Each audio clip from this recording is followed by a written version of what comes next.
ঈদের শুভেচ্ছা। বাঙালিয়ানার সায়াহ্নের সংবাদে স্বাগত। শুরুতেই শুনে নিচ্ছি সংবাদ শিরোনাম। দেশে পালিত হচ্ছে ঈদুল আজহা তথা কোরবানির ঈদ।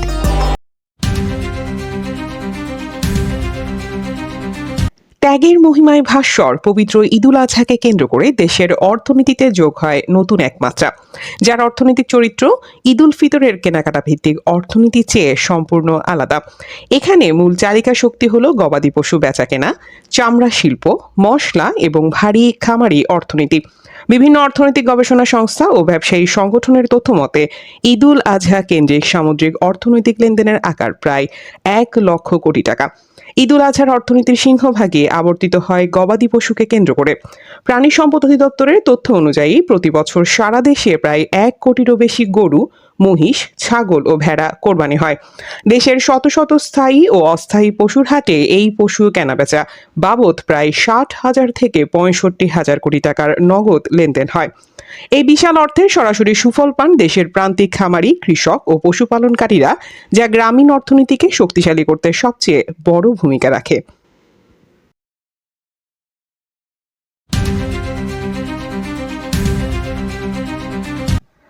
পবিত্র ঈদুল আজহার অর্থনীতিতে পশুর হাটের পরে সবচেয়ে বড় অবদান রাখার কথা চামড়া শিল্পের। অথচ বিগত কয়েক বছর ধরে এই খাতে চলছে এক চরম নৈরাজ্য। মাঠ পর্যায়ে সিন্ডিকেটের কারসাজিতে কাঁচা চামড়ার দাম এতটাই নিচে নেমে গেছে যে সাধারণ কোরবানিদাতা ও মৌসুমি ব্যবসায়ীরা প্রতি পিস চামড়ার দাম 30 থেকে 40 টাকাও পাচ্ছেন না। ন্যায্য মূল্য না পেয়ে ক্ষোভ ও অভিমানে অনেক এলাকায় চামড়া মাটিতে পুঁতে ফেলা কিংবা নদীতে ফেলে দেওয়ার মতো ঘটনা ঘটেছে। এমনকি সামাজিক যোগাযোগ মাধ্যমে চামড়া খাওয়ার রেসিপি শেয়ার করে অভিনব প্রতিবাদও জানিয়েছেন অনেকে। তৃণমূলের এই চামড়া বাণিজ্য নিয়ে গড়ে ওঠা শক্তিশালী সিন্ডিকেটের কারণে এখন গভীর সংকটে দেশের দ্বিতীয় বৃহত্তম বৈদেশিক মুদ্রা অর্জনকারী এই খাত। বছরের মোট চাহিদার প্রায় 60 থেকে 70% কাঁচা চামড়া সংগৃহীত হয় এই এক ঈদে, যার আর্থিক মূল্য প্রায় 1,500 থেকে 2,000 কোটি টাকা। তবে সরকারিভাবে প্রতি বছর চামড়ার ন্যূনতম মূল্য নির্ধারণ করে দেওয়া হলেও তৃণমূলের বিক্রেতারা তার সিকিভাগও পান না। আড়তদার ও মধ্যস্বত্বভোগীদের একচেটিয়া সিন্ডিকেটের কারণে খুচরা পর্যায়ে চামড়ার বাজার সম্পূর্ণ ধসে পড়েছে। চামড়া ও চামড়াজাত পণ্য বাংলাদেশের অন্যতম প্রধান সম্ভাবনাময় রপ্তানি খাত। আন্তর্জাতিক বাজারে ফিনিশড লেদার এবং জুতো, ব্যাগ তৈরির জন্য দেশীয় চামড়ার বিশাল চাহিদা রয়েছে। আন্তর্জাতিক ক্রেতাদের চাহিদা অনুযায়ী সময়ে পণ্য সরবরাহ করা অসম্ভব হয়ে পড়বে। ফলে বাংলাদেশ বড় বড় বৈশ্বিক ব্র্যান্ডের আদেশ হারাবে। দেশীয় ট্যানারিগুলো সচল রাখতে তখন চড়া মূল্যে বিদেশ থেকে চামড়া আমদানি করতে হবে, যা দেশের মূল্যবান ডলার রিজার্ভের ওপর বাড়তি চাপ সৃষ্টি করবে।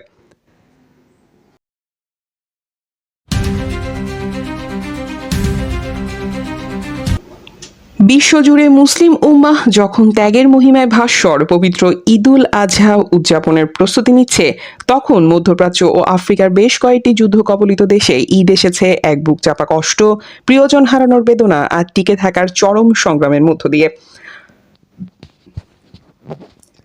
আনন্দ উৎসবের পরিবর্তে এসব দেশে এখন চলছে বোমা বর্ষণ, ক্ষুধা আর মৃত্যুর মিছিল। সবচেয়ে মর্মান্তিক চিত্র ফিলিস্তিনের গাজা উপত্যকায়। দীর্ঘদিনের বোমা বর্ষণে গাজার বেশিরভাগ ঐতিহাসিক ও বড় মসজিদ এখন ধ্বংসস্তূপ। খোলা আকাশের নিচে ভাঙা মিনারের পাশে দাঁড়িয়ে গাজাবাসী ঈদের নামাজ আদায় করছেন। ঈদের সকালে সেখানে নেই কোনো নতুন পোশাক বা কোরবানি দেওয়ার মতো পশুর প্রাচুর্য। আনন্দের বদলে ঈদের দিন সকালে হাজারো পরিবারকে দেখা যাচ্ছে কবরস্থানে গিয়ে নিহত স্বজনদের জন্য অশ্রু বিসর্জন করতে।